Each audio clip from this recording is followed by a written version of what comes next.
ನಮ್ಮಣ್ಣ ಈಗ ಹಳ್ಳಿಗೆ ಬಂದ್ಬಿಟ್ಟು ಬೋಂಡ ಹಾಕಬೇಕು ಅಂತ ಒಲೆ ಮುಂದೆ ಕೂತ್ಕೊಂಡಿದ್ದಾರೆ. ಬೋಂಡ ಹಾಕ್ತೀನಿ ಅಂತ.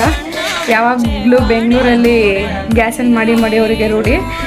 ಈ ಸಲ ಒಲೆಯಲ್ಲಿ ಮಾಡಬೇಕು ಅಂತ ಒಲೆಯಲ್ಲಿ ಕೂತ್ಕೊಂಡಿದ್ದಾರೆ. ಮಾಡ್ತೀನಿ ಅಂತ ನೋಡೋಣ ಬನ್ನಿ ಹೆಂಗೆ ಮಾಡ್ತಿದ್ದಾರೆ, ಅವ್ರ ಎಕ್ಸ್ಪೀರಿಯನ್ಸ್ ಕೇಳೋಣ ಹೆಂಗಿದೆ ಒಲೆ ಮುಂದೆ ಅಡುಗೆ ಮಾಡೋದು ಅಂತ. ಗ್ಯಾಸ್ ಇದ್ರು ಅಣ್ಣವ್ರು ಒಲೆಯಲ್ಲಿ ಮಾಡ್ತಿದ್ದಾರೆ ಬೋಂಡ. ಒಂಥರ ಎಕ್ಸ್ಪೀರಿಯನ್ಸ್ ಚೆನ್ನಾಗಿದೆ ಅದಕ್ಕೆ ಒಲೆಯಲ್ಲಿ ಮಾಡ್ತಿದ್ದೀರಾ?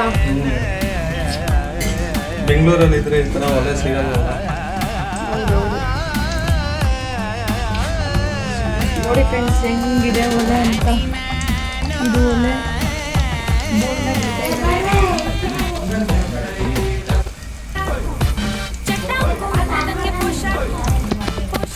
ಆದ್ರೂ ಹಳ್ಳಿಲಿ ಒಲೆ ಮುಂದೆ ಮಾಡೋದು ಚೆನ್ನಾಗಿದೆ, ಒಂಥರ ಚೆನ್ನಾಗಿದೆ.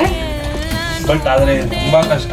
ಬಿಸಿ ಮಕ್ಕಳಿಗೆ ಹೊಡೆಯುತ್ತೆ, ಕಾಲು ಕೈ ಎಲ್ಲ ಸುಡ್ಕೋತಾರೆ, ತೂತಾ ಇದೆ. ಆದ್ರೂ ಒಂಥರ ಎಕ್ಸ್ಪೀರಿಯನ್ಸ್ ಚೆನ್ನಾಗಿದೆ.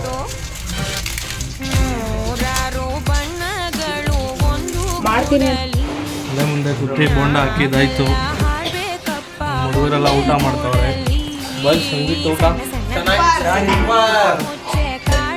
Super ma'am, 100% super.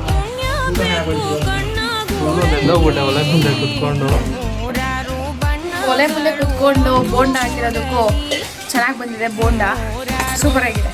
Thank you.